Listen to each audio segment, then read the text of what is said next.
So here I encourage the drivers to add on. Surely there are more than 9 things. I think we can come up with 50 things pretty easily. Just write it in the comments box below, my friends. I'm an Uber and Lyft driver, does both, right? And I wish passengers knew these 9 things before getting in my car. I'm sure we should rephrase that to say, and I wish my passengers knew these 100 things getting in my car. But let's see. I mean, there he is. I think that's great. You're going out there and you're educating passengers, and you're not afraid, you know, to speak up. Business Insider sometimes has some very interesting articles. Greg Erkin puts his name out there, is also not afraid, is not shy. He drives for both Uber and Lyft in Washington, D.C., and has given over 12,000 rides. It's a lot. He says there are steps both the driver and the passenger can take to improve the experience. 100% correct. For starters, make sure your pickup location is accurate. And don't forget anything in the car. Like number 1, right? Don't just like, oh, pin it there and like come pick me up here and you're over there, right? So good point. Like make 100% sure you are at the right spot where you want to be picked up, right? It'll save so much aggravation. It will save so much time, and you're not going to tear each other's hair out, right? Not a difficult thing. So he says, I'm a ride-hailing driver for Uber and Lyft in Washington, D.C., my birth city, by the way. I've been driving for almost 8 years, and before that, I did everything from lobbying on Capitol Hill to advertising to pizza delivery. If you do anything 12,000 times, you'll see strong patterns, 100% correct, emerge. The number of interactions I've had driving people of every identity has given me a fascinating glimpse into human nature. Love it so far. Love it so far. Agree with everything so far. I like to hear from passengers about how ride-hailing is working for them, and I try to help my passengers understand the driver's perspective so we can both do our part to ensure a smooth and safe trip from picking up to drop off. So before even diving into the article, I'd want to ask this gentleman, do you ask your riders after the trip, how much, sir or madam, did you pay, right? Because you want to have sort of like a log. What is the company taking, right? Because if we can get that quick moment to educate the rider at the end of the trip, this is all I got, right? 30% of the fare you paid. Maybe, just maybe they will be a little bit generous, dip into their wallets or purse and give you a cash tip. Try it out, it works.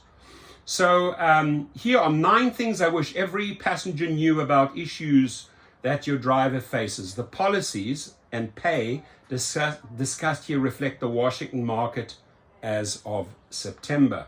A smooth pickup is crucial to this gig. Passengers have a role to play. For starters, the GPS is not magic. Your passenger app first guesstimates where you are, but it may put you on the wrong side of a busy street, be off by several blocks. 100% correct. Both Uber and Lyft then ask you to confirm your location to get picked up faster and help avoid being cancelled on. Make sure the address you confirm is accurate or type in a nearby address you can walk to. Also, please be prepared to answer if I call or text you in the app. I'm trying to find you. Love it. Number 2, don't expect to be picked up on the corner of a busy intersection.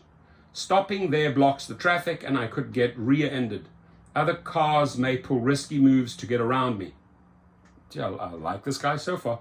When you are at a busy intersection or in a crowd of people leaving an event or a bustling bar scene, try walking a block or 2 away, then set your location. It will be much easier for us to find each other. Plus, you may save money by moving out of a surge zone. Ladies and gentlemen, out of a surge zone, I just want to touch on this. The other night, my wife arrives at the LAX. I wanted $389 for a 1-hour trip, right? Now, I don't want a lady, especially my wife, walking 4 or 5 blocks out of LAX and then the trip drops down to $120 or $140, right? So I ended up going out there and getting her. But her company would have paid for it. But I told her $389, Uber's not going to rip you off $389. Not happening, right? So you might be better off with a taxi. But you'll definitely be better off if it's a safe area and you can walk 4 or 5 blocks out of that surge zone. Watch. Just check your app and refresh and watch those prices drop. You walk out of LAX down Century towards those airports. And by the way, if you're at an airport, at one of the Hiltons or Hyatts or Marriotts, right, easy for a driver to pull in there. You really, at the end of the day, need to just get about 4 or 5 blocks out of an airport and you're going to save yourself a fortune. So it's on the money here. Number 3, remember, we make only pennies while we are waiting. When I reach your pickup location, after waiting a few minutes, Uber starts paying me a whopping 26 cents a minute. Lyft pays even less in my market. Likewise, if someone or somebody wants to go through the drive-through or stop for a pickup of smokes, for every 5 minutes I wait, I make about $1.30 extra. Drivers get paid more based on a trip distance, not duration. So we need to keep the car moving. Great one. I hope riders so far have paid attention to those first 3 points because they're all on the money. Well over half my passengers usually make me wait at the pickup. As a matter of courtesy, please be ready when you call your car. Number 4. Please don't eat in my car. Oh, that, my friends. Whether it's my kids, whether it's a passenger, do not eat in my car. There will be consequences. When a passenger eats during the ride, there's almost always a mess from crumbs, gum wrappers, spilled coffee, soda, fries. We don't have the time between rides to clean up, nor should we be expected to. Some people leave trash. Just the other day, I noticed a rider was flossing his teeth in my backseat and he just threw the filthy floss back on the floor of my car. 1 star, my friends. 1 star for that. Do not match me with that Mr. Trash flossy guy, right? I drive a lot at night and I often don't see a stain or trash until the next morning. Please eat your slice of pizza before I arrive or wait on that McDonald's until I've dropped you off. Great so far. Number 5. Pay attention to the dismount. There are a couple of precautions that must be taken when dropping off on busy streets. I discovered early on that passengers would sometimes open the door and step out into oncoming traffic, or even start to get out while the car was still moving. God, you actually could save lives. You could save lives if riders just obeyed that little one. How many times have I been at LAX, right, in that first or second lane, and I stop and I have to remind the passengers, please exit this side. If you are exiting on the left-hand side, the cars come flying in there. One kid, one adult gets out, it's game over, right? I've actually seen people get hit. So, brilliant points. Brilliant points. I quickly learned to keep all my doors locked until it's safe for my passengers to get out. This is a pro, by the way. I direct them to exit curbside. You get rated too. It's easy for both drivers and passengers to get consistently high ratings. Drivers need to be courteous and professional, drive safely, and have a clean car. If passengers are polite and not high maintenance, they'll always get 5 stars from me. I usually won't accept a ride request from a passenger rated below 4.7 stars. Right now at 4.65, we get booted off the platform and we have to go to this little rideshare school to get back on, to get our ratings back up, right? It's easy to keep your ratings up as a driver, right? But it's sort of for the rideshare companies, it's acceptable if they have, the other day I made a video, 1-star rider, 3.7 star rider, 4.2 star rider, right? Why, dear rider, did you get that shitty rating? Think about it for a second, right? So, you know, it works both ways and the companies need to treat both sides equally. If a rider falls below 4.5, make them do a test, kick them off the platform. What's good for the goose is good for the gander, Mr. Risha and Mr. Khosrowshahi. By the way, if anybody wants a little impersonation of Mr. Khosrowshahi, here it comes. On a Saturday. Hello, my name is Mr. Khosrowshahi. I truly don't care. I truly don't care what you do out there or what the rider does or if they get out the wrong side of the door, And the bottom line is we're here to charge them a fortune, the rider a fortune. And we are here to take as much away from the driver. So I don't care about the shit you're talking about there, Mr. Rideshare Professor. I really don't care about this shit, you know what I mean? The dear rider sucks, the driver sucks. As long as the money comes in and I get my money, I'm happy. Thank you. My name is Dara Kwasashawi, by the way. Thank you, Dara. So yes, we know if you tip, when your ride ends, the app generates an itemized record of your trip earnings, including the fare, any bonuses, and a tip if there is one. If you tip me tomorrow or 2 weeks from now, I can see the updated ride receipt. I rarely get cash tips, maybe about 10 a month. I've noticed people who say, I'll tip you in the app, almost never do. And it's not just me. I've seen this complaint for years in online driver forums. People who don't tip don't announce it. They just tip. Those that loudly announce it, maybe they're trying to get 5 stars from me. If so, they're trying way too hard. This is one way in which Uber differs from Lyft. Uber requires the driver to rate the passenger as soon as we end the trip. Before we know whether you've tipped, and we can't change your rating later, Lyft gives me 24 hours to change how I rate you. Think about that. Number 8, take all your belongings with you. Don't leave your shit in the car. Don't leave your stinky socks in the car. Don't leave your food in the car. Don't leave your Tampax in the car. Don't leave your phone in the car. Don't leave your trash in the car, period, right? Too many times, right? Don't leave your cocaine in the car. If you leave something in my car, the $20 return fee that you get charged and I collect is usually not enough to cover the time, mileage, and income I lose while returning your belongings. Man, dude, so far, I gotta say, this Mr. 12,000, I respect it. Every single point is on the money. I hope number 9 is also on the money, because I mean, that would be a perfect article. Perfect article by a driver. But I can tell you something right now. If number 9, we're not there yet, if number 9 succeeds and he gets 9 out of 9 from me, he's got 8 out of 9 so far, potentially 9 out of 9 until I get to number 9. But here's the thing. You can easily add another 91 suggestions to the mix, right? So do that, please. I mean, this so far, you got to say, is brilliant. The most common important things left behind are phones and keys. And what he says, oh, by the way, I only get $20 to bring back your shit, right? To a police station or to your house. Not worth it. He's right. His time, he knows his worth. My money, my time is money, and my job is not to go and return your phone. So what he says is, take your crap with you. When you're at the destination, look in the car. I always turn back. You guys got your phones? You got your bags? You got everything? You got your chargers? Bye. Bye, Felicia. Number 9.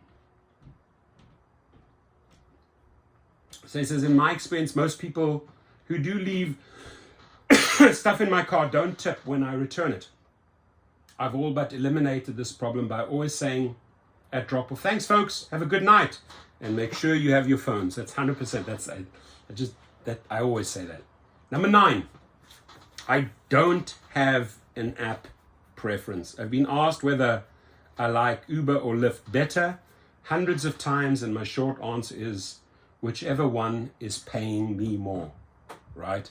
Brilliant. So there's no loyalty here to Uber. There's no loyalty to Lyft. And I've been saying this way, using this phrase way before the Show Me the Money Club started, right?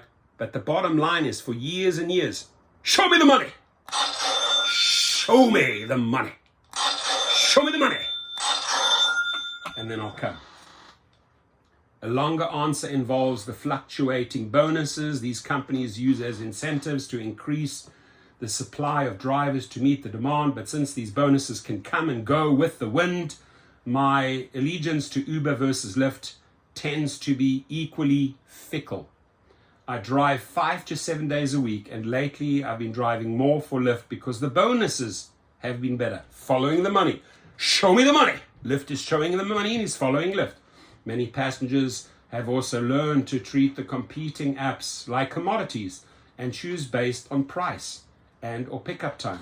So you don't think that a smart driver who's comparing, let me see what I can earn on Uber right now. What can I earn on Lyft? Oh, I'm going to make more on Lyft. That's where I go. You don't think the rider does it the same? Oh, I'm at the airport. How much does it cost back to Calabasas? Oh, they want to charge, Uber wants to charge me 120. Oh, Lyft only wants to charge me 95.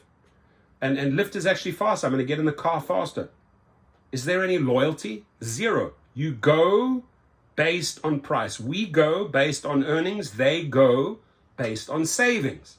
Let me repeat that. We go, and I'm saying this so that like a child like Risha and Darakosha Shawi can understand, right? What motivates drivers? The money. So we switch on the app. Who gives us the better deal? Is it the pink guy or is it the black app? The ride is the same. Which costs me more to get home? Is it the pink app or is it the black app? I make my decision on savings as a rider. So, many passengers have also learned to treat the competing apps like commodities and choose based on price or pickup time rather than the ride-hailing brand. Ladies and gentlemen, thank you very much for running this article. Right, this was written by Greg Erkin. My friend, you know what? Very, very seldom do I give a perfect 100% score. If this was an exam and Professor Rideshare had to grade your exam, and don't take this wrong way, I'm not treating you like a student and I'm not treating you like a child. I'm treating you like an adult right now. This is brilliant. If drivers could bring out more content like this, if Greg Erkin could put his thinking, the way he speaks, the way he formulates things, if he could start his YouTube channel, I'd be the first guy to sign up and follow him, right? Everything here, every single one of these 9 is on the monies. And if he had to keep on going, if he had to keep on thinking and writing, he would get 20 things, 30 things in a heartbeat. It's just you can't let an article like that go 30 miles. I don't want to keep it under 10 miles, right? So all 9 points, all on the money, so well articulated, so well explained, so accurate, right? Does anybody out there disagree with his 9 points? I don't. I agree with every single one of them. But what I'm really excited about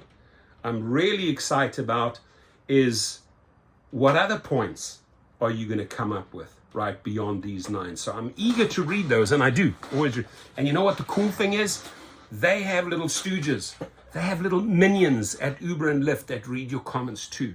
So this is the perfect opportunity to write and educate those employees, those trashy executives at Uber and Lyft, right? Smackdown here. There's no loyalty from a driver to Uber or Lyft. He's proven it, and he's right. There's no loyalty by a rider. And not to elaborate beyond his great article, right? But when you have a guy like Risha saying he's focusing, just like Jeff Bezos and Amazon did on the client, right? On the rider, then Risha should really listen to this article, educate his riders, and improve on those 9 points, right? Because that really will make the driver's day a better day, a smoother day. And I think if Risha or Koshashawi would pay attention to these 9, or maybe if we can get 100 together to those 100 points, we can start changing the rideshare and the food delivery world for the better. Bless you all. Have a great day from Cali. Drive safe out there. Be alert 24/7. Thank you.